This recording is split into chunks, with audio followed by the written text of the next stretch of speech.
Equation of line,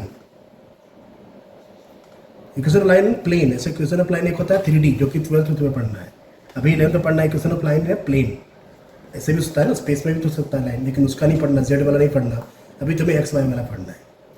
तो equation of line के लिए सबसे पहला क्या है, y equal to m x plus c. हालांकि ICSE में 10th में पढ़ना है, लेकिन CBSE में 10th में पढ़ना ही नहीं है इसको। तो y equal to m x plus c.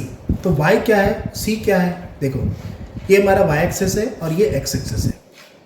तो अगर देखो कोई लाइन इस तरह से जा रहा है और y एक्सेस पे जो इंटरसेप्ट है, ये इंटरसेप्ट इसको कहते हैं, इंटरसेप्ट, ये जो इंटरसेप्ट है इसका लेंथ है अगर c, और कोई भी पॉइंट इस पे है x और y, और इसका जो स्लोप दिया हुआ है m, तब इसका इक्वेशन क्या होता है, y equal to m x plus c. जैसे कि अगर कोई लाइन ऐसे दिया हुआ है रैंडमली और इसका जो लेंथ है यहाँ पे y एक्सिस पे कट कर रहा है किस पे, 4 पे, 40 है ये, और इसका स्लोप दिया हुआ है 3, तो इक्वेशन निकाल लो क्या हो जाएगा, y का y रहेगा, x का x ही रहेगा, m का वैल्यू कितना है 3 और x 3x और प्लस c, इंटरसेप्ट कितना है 4, तो इक्वेशन बन गया क्या, 3x minus y plus 4 equal to 0, this is the equation of the line. तो पहला है जो इसको कहते हैं इंटरसेप्ट फॉर्म में, ठीक है।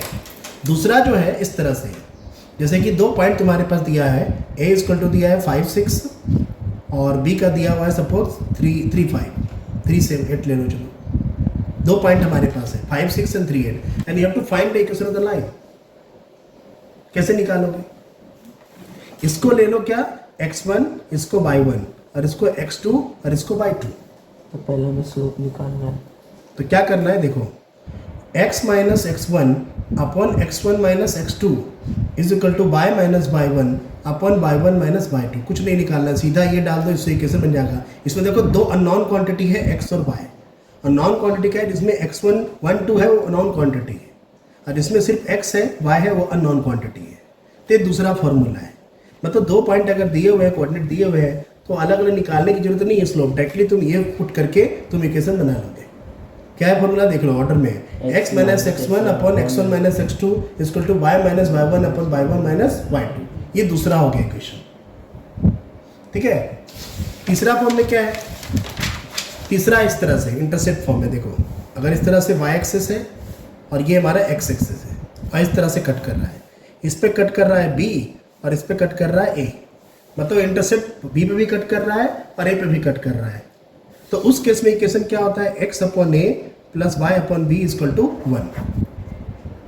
ये तीसरा फॉर्मूला हो गया, plus y upon b equal to, जैसे कि यहाँ पे जो ये जो वैल्यू है इसका है 5 और इसका है 3, तो इक्वेशन क्या हो जाएगा लाइन का, x by 3 plus y by 5 equal to 1, LCM ले लो 15, तो 5x plus 3y equal to 1, so 5x plus 3y is equal to 15, that is the equation of the line. तो इक्वेशन ऑफ लाइन तुम intercept form में इससे भी निकाल सकते हो, तीसरा फॉर्मूला हो गया, ठीक है। चौथा टेक्निक देख लो, चौथा टेक्निक क्या है, जैसे कि कोई पॉइंट दिया हुआ है P, उसका कोऑर्डिनेट है 1 2 और उसका स्लोप दिया हुआ है तुम्हारे पास m, सपोज इसका 5 दिया है स्लोप, तब इक्वेशन कैसे निकालोगे, उसके लिए फॉर्मूला है y minus y1 equal to m into x minus x1। तो वही फॉर्मूला, मतलब पॉइंट दिया है, स्लोप दिया है, एक पॉइंट दिया है, दो पॉइंट नहीं है। पहले में जो बता रहे थे उसमें दो पॉइंट था, इसमें एक ही पॉइंट है, एक स्लोप है, तो उसके लिए फॉर्मूला अप्लाई करोगे, y माइनस y1 स्लोप का फॉर्मूला हो गया। हाँ, नॉर्मल स्लोप दिया हुआ है, फॉर्मूला नहीं, सीधा स्लोप दिया है, स्लोप सीधा डायरेक्टली दिया हुआ है। तो y minus y1 equal to m into x minus x1। तो कैसे कैसे बनाओगे, ये देखो हमारा x1, ये y1, तो y minus y1 means what, y minus 2 is equal to 5 into x minus x1 means what 1। तो जगह क्या है, ये x1 y1 है पॉइंट, और ये क्या है, स्लोप है 5। सो y माइनस y1 मतलब y minus 2 is equal to m into means 5 into x minus x1 means 1। तो क्या होगा, y minus 2 is equal to 5x minus 5, सबको राइट साइड ले आओ, तो 5x माइनस y और minus 3 is equal to 0, that is the equation of the line.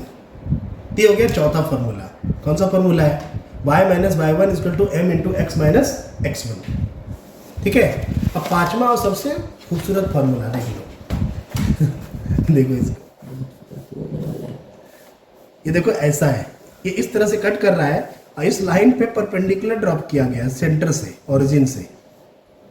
इसको मान लेते हैं P, मतलब P एक नया चीज है यहाँ पे, क्या है P? P is the perpendicular drop from the origin to the line, उस लाइन पे परपेंडिकुलर ड्रॉप किया गया, उसका लेंथ है p, और यहाँ पे एंगल बना रहा है क्या, अल्फा, ठीक है। तब उसका क्या होता है, उसका होता है x cos alpha plus y cos beta y sin beta is equal to p। तो ये हो गया हमारा पांचवा फॉर्मूला। बीटा क्या है? Sorry alpha, x cos alpha plus y sin alpha is equal to p। ये हमारा लास्ट फॉर्मूला है।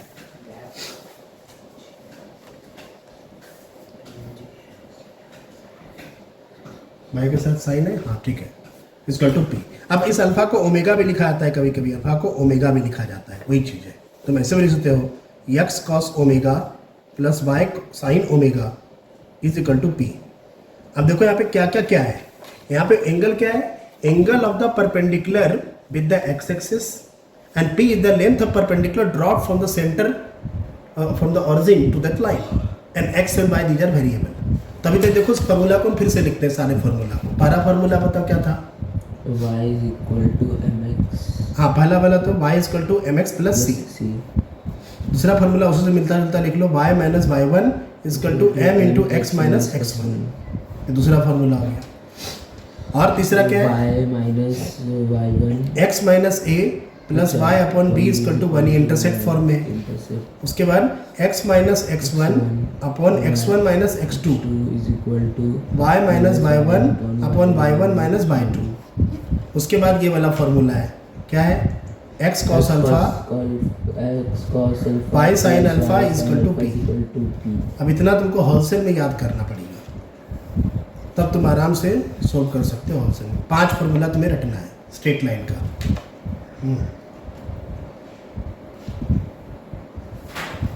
स्ट्रेट लाइंस के इक्वेशन है, 5 इक्वेशन है, इसी 5 पे सारे क्वेश्चन बनेंगे, A to Z तुम्हें बना सकते हो आराम से, ठीक है।